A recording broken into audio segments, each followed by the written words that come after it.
ආයුබෝවන් කොහොමද හැමෝටම හැමම හොඳින් ඉන්නවා නේද? ඔන්න අද හරිම ලේසියෙන් ලිපේ පොල් කේක් එකක් හදාගන්න විදිහ තමයි කියලා දෙන්න යන්නේ. ගොඩාක් අමුද්‍රව්‍ය ඕනි කරන්නේ නැතුව හරිම ලේසියෙන් ඉක්මනින්ම ලිපේ හරිම රසට මේ පොල් කේක් එක ඔයාලට හදාගන්න පුළුවන්. ඉතින් වෙනද වගේම අවශ්‍ය කරන ද්‍රව්‍ය කමෙන්ට් එකකින් පින් කරලා තියෙනවා. එතනින් බලා ගන්න. ඒ වගේම ගොඩක් ආදරේ මතක් කරනවා ඔයා තාම මගේ channel එක subscribe කරලා නැත්නම් විතරක් channel එක subscribe කරලා දිගටම මාත් එක්ක එකතු වෙන්න කියලා. එහෙනම් අපි යමු කොහොමද මේක හදාගන්නේ කියලා බලන්න. අපිට ටිකක් අද කරලා හොඳට පුරවලා පොල් අඩු කෝප්ප දෙකක් අවශ්‍ය වෙනවා. පුරවලා සීනි අඩු කෝප්ප එකක් අවශ්‍ය වෙනවා. පාන් පිටි පුරවලා මෙතෙන්දි 5ක්, ඒ වගේම එක බිත්තරයක්, බේකින් පවුඩර් තේ හැන්දක්, ලුණු පිංච් එකක්, තියෙනවා විතරක් බේකින් සෝඩා තේ හැඳි කාලක් නැතිනම් ප්‍රශ්නයක් නැහැ. ඒ වගේම තියෙනවා නම් වැනිලා වලින් තේ හැඳි භාගයක් එකතු කරගන්න පුළුවන්. මුලින්ම අපි පෑන් එකක් ලිපේ තියලා අපි ගත්ත සීනි එකෙන් මේස හැඳි 3ක් හොඳට කැරමල් කරගමු. අපේ කේක් එකට හොඳ ලස්සන පැණි පාටක් ගන්න. හැන්දක් දාන්නේ නැතුව මේ විදිහට පෑන් එක කරකවලා අපි මේ සීනි ටික කැරමල් කරගමු. ඔන්න දැන් දිය වුණාට පස්සේ මම හැන්දෙන් මේක හොඳට කලවම් කරන ගමන් කැරමල් එක තව ටිකක් තද පාටට හදා ගන්නවා. මම ඔයාලට කැරමල් එකේ අවශ්‍ය පාට පෙන්වන්නම් පැහැදිලිව. එතකොට බලා ගන්න. අපි සාමාන්‍යයෙන් කැරමල් එකක් ගොඩක් කළු කරගන්නේ නැහැ. එතකොට තිත්ත රසක් එන නිසා. නමුත් පොල් කේක් එකකදී අපිට ටිකක් වැඩි තද පාටක් අවශ්‍ය වෙනවා. ඒත් බය වෙන්න එපා. මේකෙන් කේක් එකට කිසිම තිත්ත රසක් ඇති වෙන්නේ නැහැ. මෙන්න මේ වගේ ටිකක් හොඳ කළු පාටක් ආපුවාම මම මේකට වතුර මිලිලීටර් 150ක් එකතු කර ගන්නවා. එකතු කරගෙන දැන් කැටි ගහච්ච කැරමල් ටිකත් අපි ටිකක් හොඳට දිය කරගමු. ඔන්න මේ වෙලාවේදී කැරමල් ටික හොඳට දිය වෙලා තියෙනවා. මම දැන් සීනි එකේ ඉතුරු ප්‍රමාණය මේකට එකතු කර ගන්නවා. දැන් සීනි ටික හොඳින් දිය කරගමු. ඔන්න දැන් අපේ පැණි එක හොඳට උතුරනවා. මේ වෙලාවේදී මම ලුණු තේ හැඳි භාගයක් එකතු කරනවා. මේ විදිහට පැණි ටික හොඳට උණු වෙලා උතුරද්දී අපි ගත්ත පොල් ටික මේකට එකතු කරගමු.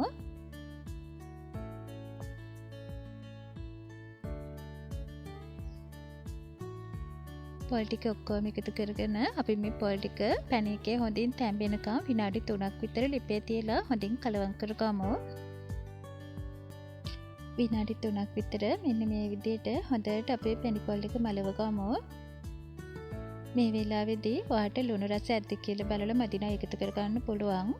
ඒ වගේම අපිට මේ පැණි පොල් එකේ පැණි ගතිය ගොඩක් ඉතුරු වුණාට කමක් නැහැ. මොකද අපිට කේක් එකට තෙත ගතිය අවශ්‍ය වෙන නිසා මෙන්න මේ වගේ වතුර ගතිය ඉතුරු වෙද්දී අපි දැන් මේක ලිපේ වහලා ලිපෙන් බාගමු. දැන් අපේ පැණි පොල් එක හොඳට නිවෙන්න තියමු. අපිට මේක ගොඩක් හොඳට නිවා ගන්න ඕනේ. ඒ අතරතුරේදී අපිට කරගන්න වැඩක් තියෙනවා. අපි කේක් තැටිය ලෑස්ති කරගමු. මම මේ විදිහට 4ට 9ක කඩදාසියක් අරගෙන කේක් තැටිය අඩිය ප්‍රමාණයට ඒකේ මෙහෙම රවුම ඇඳ ගන්නවා. දැන් අපි ඒක කපාගෙන ඒ කොළ ටික තමයි අපි අඩියට දාගන්නේ. මම මේක විස්තරාත්මකව පෙන්නන්නේ නොදන්න කෙනෙකුට උනත් හරියට හදා ගන්න ඕන නිසා. ඉතින් දන්න කෙනෙකුට මේ ටික ස්කිප් කරලා බලන්න පුළුවන්. දැන් අපි තැටියට මේ වගේ තෙල් ටිකක් දාගෙන ඒක වටේ හොඳට තවරගමු. දැන් අපේ කොළ 4ම මේ විදිහට තියලා උඩම කොළේ උඩටත් අපි ආපහු තෙල් ටිකක් දාගෙන ඒ කොළේට හොඳට තෙල් ටික තවරගමු. බේකින් පේපර් තියනවා නම් උඩම කොළේ වෙනුවට බේකින් පේපර් එකක් මේ විදිහට දාගන්න පුළුවන්. ඉතින් මේ විදිහට ඔන්න ට්‍රේ එක ලෑස්ති කරලා තියාගමු. දැන් අපි වෙනම භාජනයක් අරගෙන මේ විදිහට බිත්තර එක කඩලා එකතු කරගමු. තියෙනවා නම් විතරක් වැනිලා වලින් තේ හැඳි භාගයක් මෙහෙම එකතු කරගන්න. දැන් විනාඩි 3ක් විතර මම මේක හොඳින් විස් කර ගන්නවා. ඔයාලට මේකට ගෑරුවක්වත් භාවිතා කරන්න පුළුවන්. විනාඩි 3ක් විතර මෙන්න මේ ගානට විස් කරගෙන අපි එක පැත්තකින් තියාගමු. දැන් අපි ගත්ත පාන් පිටියකට බේකින් සෝඩා වලින් තේ හැඳි කාලක් මම මෙහෙම එකතු කර ගන්නවා. ඔයාලට තියනවා නම් විතරක් එකතු කර ගන්න. බේකින් පවුඩර් වලින් තේ හැන්දක් එකතු කර ගන්නවා. දැන් අපි මේක හොඳට කලවම් කරගමු. කලවම් කරගෙන අපි මේකත් පැත්තකින් තියාගමු. මේ වෙලාවේදී පැණි පොල් එක හොඳට නිවිලා තියෙනවා. මෙන්න මේ විදිහට හොඳට අත තියන්න පුළුවන් නම් ඒ වෙලාවේදී අපි බිත්තර එක මේකට එකතු කරගමු. එකතු කරගෙන මේ ටික හොඳින් කලවම් කරගමු. මේ විදිහට හොඳින් කලවම් කර ගන්න.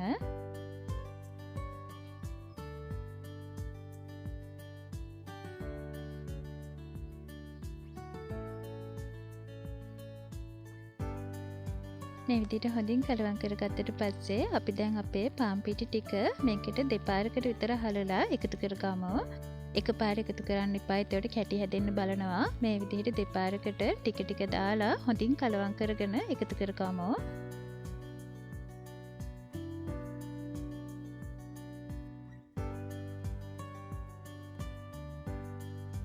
ඔන්න ඔය විදිහට මම අන්තිම පාන් පිටි ටිකත් එකතු කරගත්තා. අපි මේ ටික හොඳට කලවම් කරගමු.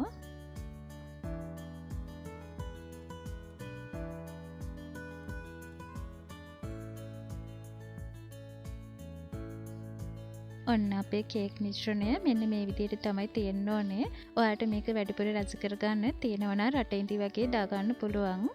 දැන් මම මේක කේක් ට්‍රේ එකට එකතු කරගන්නවා.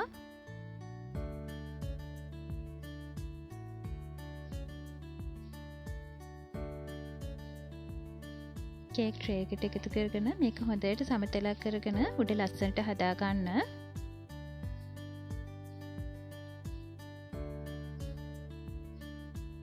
ඔන්න ඔය විදිහට ලස්සනට හදාගන්න.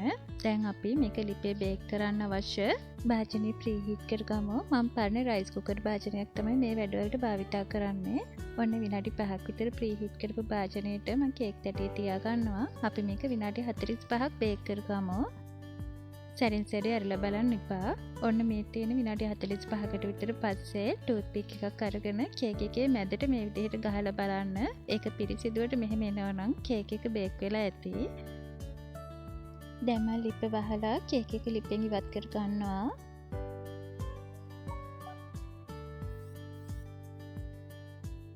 ඉතින් ওই විදිහට වටේ බුරුල් කරලා මම දැන් කේක් එක ගලව ගන්නවා. මේක කිසියම් විදිහකට අඩි ඇල්ලන්නේ නැහැ. හරියම ලස්සනට හොඳ පැණි පාටට අපිට ලිපේ බේක් කරගන්න පුළුවන්. ඔන්න ඔය විදිහට හරියම ලේසියෙන් ගලවලා එනවා වගේම මේ බලන්නකෝ අඩිය චුට්ටක්වත් කර වෙන්නේ නැතුව හරියම ලස්සනට බේක් කරගන්නත් පුළුවන්. ඉතින් oven නැහැ කියලා දුක් වෙන්නේ නැතුව ඔන්න ඔය විදිහට හරියම ලස්සනට රසට ඔයාලට ගෙදර කේක් හදාගන්න පුළුවන්. හැමෝම පුදුම වෙන තරම් හොඳ ලස්සන පැණි පාටයකට වගේම හරියම රසට මේ කේක් එක අපිට හදාගන්න පුළුවන්.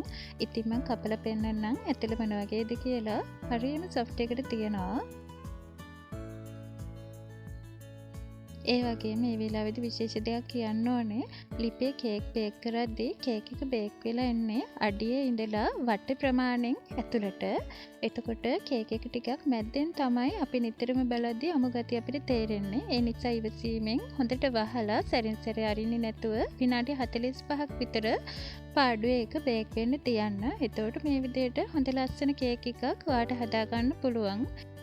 ඉතින් ආයිත් මේ වගේ රසවත් ප්‍රයෝජනවත් අලුත්ම රෙසිපි එකකින් ඉක්මනින් වෙනකන් ගිහින් එන්නම්. හැමෝටම සුබ දවසක්. දිගටම මගේ වීඩියෝ එකත් එක්ක එකතු වෙලා හිටියට හැමෝටම ගොඩාක් ස්තුතියි. බුදු සරණයි.